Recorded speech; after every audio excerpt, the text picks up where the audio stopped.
একবেলা ওষুধও বন্ধ দেওয়া যায় না, সপ্তাহে 700 টাকার ওষুধ লাগে। প্রচণ্ড রোদে 42 ডিগ্রি রোদে হেঁটে হেঁটে কয়েক কিলোমিটার হেঁটে হেঁটে পান সিগারেট বিক্রি করে। দর্শক, মিডিয়া এক্সপ্রেস এখন চট্টগ্রামের একটি জায়গায় অবস্থান করছে। আমরা দেখেছি বর্তমানে মানুষের আয় এবং ব্যয় সমন্বয় করতে পারছে না। জিনিসপত্রের দাম যেভাবে বাড়ছে, মানুষের সংসার চালাতে কিন্তু হিমশিম খাচ্ছে। আমরা এমন একজন ব্যক্তিকে পেয়েছি যিনি কাঁধে ভর করে সিগারেট এবং পান বিক্রি করে।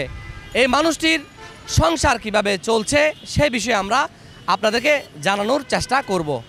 আসসালামু আলাইকুম। ওয়ালাইকুম আসসালাম। কেমন আছেন? ভালো আছি। আপনি কি বিক্রি করেন?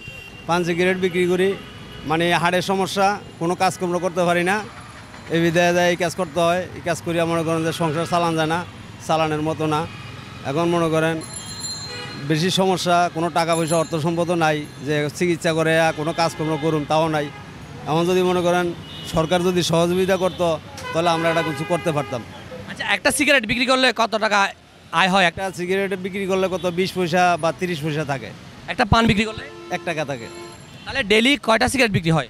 কত 200 সিগারেট বিক্রি করেন যায়। 200 সিগারেট বিক্রি করলে 20 টাকা থাকে। 2 আন পান বেচলে 1 থেকে 150 টাকা থাকে। তাহলে আপনার ডেইলি ইনকাম কত হয়? ডেলি কত 250 বা 300 এর উপরে না। মাসে কত? মাসে 300 টাকা হলে তো 9000 টাকা।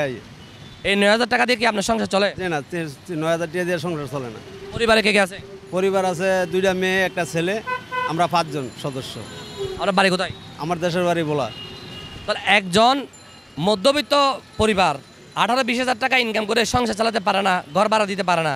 আপনি পান সিগারেট বিক্রি করে কিভাবে আপনার সংসার চালান? অনেক কষ্ট করে চালাইতে হয়, অনেক কষ্টে।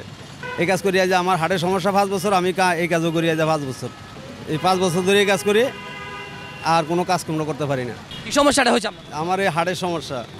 ডাক্তার এই পরীক্ষা করাইছে, এই পরীক্ষা করানোর পরে দেখা যাচ্ছে যে আমার হার্টের সমস্যা। এই হার্টের ওষুধ খেতে আছি নিয়মিত, একবেলা ওষুধও বন্ধ দেওয়া যায় না, সপ্তাহে 700 টাকার ওষুধ লাগে। আচ্ছা, আপনি যে ঘরে থাকেন সেই ঘরের ভাড়া কত? সেই ঘরের ভাড়া হয়েছে যে 3200 টাকা পরিবার নিয়ে থাকে। এই অবস্থা মানে আমরা চলতে মানে খুবই কষ্ট, খুবই কষ্ট। চাউলের দাম বেশি, বিভিন্ন জিনিসের দাম বেশি, মানে এটা করিয়া চলার মতো সম্ভব না। এখন ঘরে বয়ে থাকলে তো আর কেউ দিত না, অনেক এটা করিয়া কোনো রকম মানে বাঁচতে আছে। আচ্ছা, কোনো মানুষ যদি আপনার ভিডিও দেখে বলে মানে কোনো চাকরি দিতে চায়, আপনি কি চাকরি করতে পারবেন বা কি কাজ করতে পারবেন? আমি চাকরি করতে পারুম, বা যে কোনো কাজ দিলে তো কাজ ভারী ধরনের কোনো কাজ করা যাইত না। এরা হাড়ের সমস্যা তো ভারী ধরনের কাজ করা যাইত না। এইটা করতে তো আটতে হয়, অনেক কষ্ট।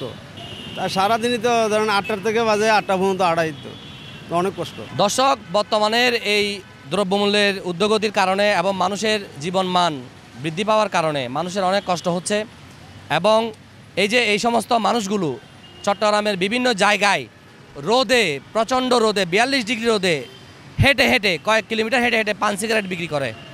আমরা যদি চেষ্টা করি এই সমস্ত মানুষকে আমরা কোনো একটা ছোট্ট আত্মকর্মসংস্থান কাজে কিন্তু আমরা লাগাতে পারি।